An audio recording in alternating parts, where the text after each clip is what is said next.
Vitimismo, parte 5, a tomada da linguagem. Todo mundo me vendo, me ouvindo bem? Comentem se tá tudo ok, se vocês estão me vendo, se vocês têm acompanhado a série sobre vitimismo que está no Spotify e também aqui no Instagram, no IGTV. Hoje dentro, boa noite, hoje dentro do, grande Saulo, hoje dentro do, o que eu tava falando? Esqueci o que eu tava falando, mas já lembrei, dentro do Café com Semi, então, eu comecei uma série sobre vitimismo com base num livro chamado A Crítica da Vítima, do Daniele Giglioli, um baita livro, e para quem vem acompanhando, a gente chega ao episódio 5 hoje, e eu vou falar um pouco sobre a tomada da linguagem, quando realmente esse dispositivo vitimário ele toma conta da linguagem. Em qualquer situação, quando a linguagem é dominada, quando os conceitos são dominados, os termos são dominados, quem assim a domina fica completamente sob controle da situação, tá? E o livro explica muito bem essa questão do domínio da linguagem, usando como exemplo o nazismo, o Holocausto. E ainda que exista essa piada da internet, essa brincadeira, entre aspas, também da lei de Godwin, eu não sei se vocês lembram disso. Godwin falou que toda discussão na internet que seja alimentada, que fique sendo alimentada, acaba em nazismo, né? Alguém acusando o outro de nazista. Então, essa é a lei de Godwin.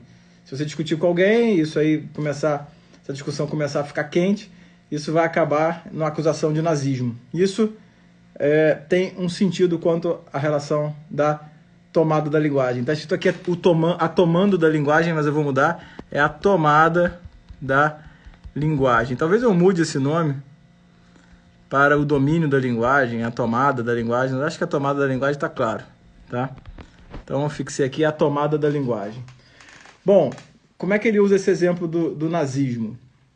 O nazismo é um fato histórico que aconteceu, houve uma desproporção de força, houve um genocídio que marcou o século, que marcou aí talvez a história humana de uma forma jamais documentada, e obviamente isso aí exigiu um reparo diplomático, um reparo individual, um reparo coletivo, e isso é um fato, né? Isso é um fato mesmo, né? Aconteceu, e isso teve a sua marca na sua história, teve depois posteriores julgamentos sobre o fato, e hoje há uma ojeriza real em relação ao nazismo, visto que as pessoas foram mortas ali de uma forma absolutamente bizarra, como todo mundo sabe.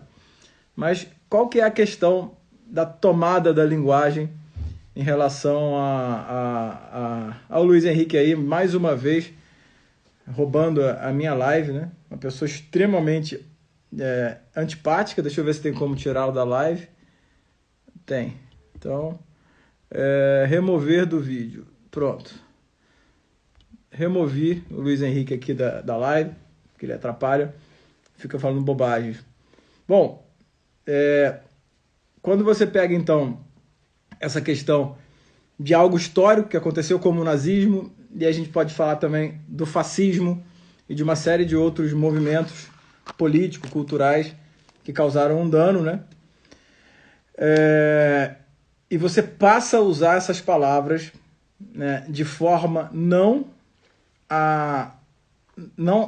sem que haja um nexo histórico, mas um nexo supostamente, suposto, na verdade, um nexo associado apenas a sentimentos despertados, né? Então, vou fazer aqui uma comparação boba, mas, de repente, a gente sabe aí do nazismo como um fato histórico, a gente sabe de tudo que aconteceu, e aí um sujeito que visita ali um canil, né, que tem ali uma cadelinha com não sei quantos filhotes, tendo ali 2, 3 crias por ano, confinada num espaço pequenininho. A pessoa vem e fala que esse canil parece mais um campo de concentração, né? Quando isso acontece, obviamente, existe uma desproporção no campo da linguagem, e é uma comparação onde se utiliza uma figura de linguagem que todo mundo entende o que está querendo ser dito ali, mas você começa a criar um problema real, né? Porque um campo de concentração foi algo extremamente mais cruel, mais tosco, né? Foi um fato histórico que matou milhões de judeus, né? Enquanto, na verdade, aquilo que está acontecendo, ainda que seja numa proporção muito menor, mas algo também condenável, né, em nada tem a ver concretamente com um campo de concentração, né?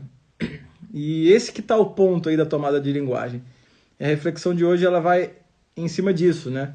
Quantas palavras hoje são usadas, né, em um contexto não relacionado ao que ela representa na história humana, né? Como o nazismo. Esse é o grande exemplo. O sujeito ele é um pouco mais agressivo, é um professor, né? Você imagina, por exemplo, um professor que está ali dando uma aula de uma forma um pouco mais enfática, e vai que ele tem uma ascendência alemã, né? Tem um sobrenome ali alemão, ele logo vai ser comparado a um nazista, né? Ainda mais se a prova dele for difícil, por exemplo. Ah, não, esse pronto tá um nazista, né? Ah lá, sobrenome alemão. E aí a gente começa a ver que a linguagem ela se perde e não há um freio para isso. E o que o Daniele Giglioli fala é que somente a posição vitimária, não mais vivida como acidente, né, como causa externa, como por exemplo o nazismo, né, mas como uma essência, uma natureza intrínseca, pode garantir esse nexo entre um fato histórico e uma sensação despertada, né? E aí é só esse ideal vitimário, né? Aliás, não é só esse, mas é esse o ideal vitimário, o dispositivo vitimário, ele tem como um dos elementos o domínio da linguagem, que é justamente buscar palavras que tenham um peso sentimental muito grande, muito forte, que tenham um peso sentimental atrelado a fatos históricos incontestáveis, onde houve vítimas de verdade, né? Lembrando que quando eu falo de vitimismo, eu não estou dizendo ou negando a existência de vítimas reais, é claro que elas existem, como por exemplo no nazismo, mas esse dispositivo vitimário, ele usa propositalmente essas palavras, como nazista, para indicar a essência do próprio movimento, e não o fato histórico associado a ele. Só para vocês terem uma ideia, existem diversos relatos ali de pessoas que estudam ou participaram do Holocausto e que condenam esse uso, né? De alguma maneira, há um desmerecimento ali, né, do termo, né? Você usar a palavra nazista para um professor que tem um sobrenome alemão e que é um pouco mais enfático na aula, e as pessoas usam esse nome, por exemplo, né? Isso não é justo em relação a pessoas que sofreram com o nazismo de verdade, né? O nazismo a ser condenado é esse, né? Enquanto, na verdade, essas pessoas, né, que têm ali um comportamento que não te agradam, elas não merecem esses tipos de adjetivos, né? Tá? E muitas vezes esses movimentos vitimários, né, esse ideal vitimário, esse dispositivo vitimário, ele toma como substância, como essência, né, não o acidente histórico, mas sim o sentimento que ele tem despertado em torno do direito que ele considera ter ao ressarcimento de algo. Então olha como é que isso é perigoso, né? A pessoa se coloca numa posição de vítima, lembrando que eu não estou falando das vítimas reais, estou falando da pessoa que se coloca numa posição de vítima por estar em discordância com o outro. Então ela se coloca numa posição de vítima, né, diante de uma pessoa que não a agrediu de fato, mas ela considera qualquer ato que não esteja em concordância plena com o que ela espera, né, como agressão. Ela se coloca na posição de vítima, isso por si só já é complicado, porque normalmente a tendência é você defender quem se coloca numa posição de vítima e não você tentar entender o que aconteceu ali, para ver se realmente houve uma vítima. Aliás, quem tenta entender a história e às vezes não se coloca no lugar das supostas vítimas também são taxados como algozes e também entram nessa tomada da linguagem, entram ali são nomeados com os mesmos adjetivos, né? E aí, essa pessoa que se coloca nessa posição de vítima, ela cria um ambiente onde ela cobra um direito a um ressarcimento, né, por algo que não foi lhe tirado, né? Isso não foi tirado dela, mas ela se coloca nessa posição e ela usa palavras que estão atreladas a fatos históricos onde realmente houve uma desproporção de força extremamente grande, né? Então, isso é uma canalice, né? Essa tomada da linguagem, ela é uma canalice. Você ficar acusando os outros de nazista ou de uma série de outras questões, levando-se em conta fatos históricos onde houve de verdade ali uma agressão, né? Você está agredindo a pessoa, né? Quando você chama alguém de nazista, você está agredindo essa pessoa. Quando você chama alguém, sabe-se lá de que nome, né? Rememorando um fato histórico onde houve de fato crimes, né? Você está agredindo essa pessoa ainda que você se considere na posição de vítima. Então, um dos pontos importantes do vitimismo é essa tomada da linguagem. Então, não dá para discutir com ninguém que usa esses termos. Não dá para começar essa discussão porque ela já começa com quem está sendo acusado, né, em desvantagem. Porque quem é que vai ser contra alguém que se coloca numa posição de vítima e nomeia o outro como nazista, por exemplo? É muito difícil, né? É muito difícil. Então, nesse tipo de discussão, é melhor você ficar em silêncio, né? Ou definir muito bem a premissa, né? Definir muito bem que não se deve usar esse termo para a descrição do fato, porque senão o dispositivo vitimário vai tomar conta de você e você vai ser rotulado no ambiente social que você está com esses rótulos que são, na verdade, atrelados a fatos históricos nefastos.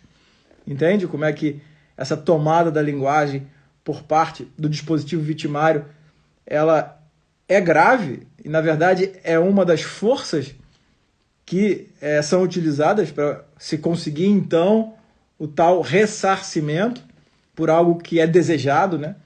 No final, a pessoa quer aquilo, ela se considera merecedora daquilo, independente de qualquer coisa, e quem não dá aquilo também, independente de qualquer coisa, é colocado como na posição de algoz, e ela é a vítima que tem direito, e o algoz, então, é rotulado com um nome atrelado a um fato histórico onde houve, sim, um crime, né? Então, vocês precisam entender que o nível da discussão está aí, né? Muitas vezes o nível da discussão está no campo da linguagem. Então, fiquem atentos a esses nomes e não caiam nessas falácias que, na verdade, despertam uma comoção geral e já colocam uma desproporção emocional em quem está ouvindo, né? Esse é um ponto importante sobre essa questão da tomada da linguagem. Beleza, galera? Esse é o Vitimismo 5, que eu vou colocar e deixar salvo aqui. Quem está gostando dessa série sobre vitimismo, compartilhe com os outros colegas, tira um print da tela agora, né? E, grande Saulo, obrigado pela generosidade. Tira um print da tela, compartilha e vamos divulgar o podcast para chegar ao máximo de pessoas possível. Já chegou, o podcast já está só no Spotify com mais de 160 mil cliques, acho que uns 8 mil seguidores, não sei quantos exatos, e alguns deixa de ser falso, Manolo, mandando coração aí, olha a falsidade, hein? E é isso. Beleza, galera? Um abraço a todos e eu vou dormir. Até mais.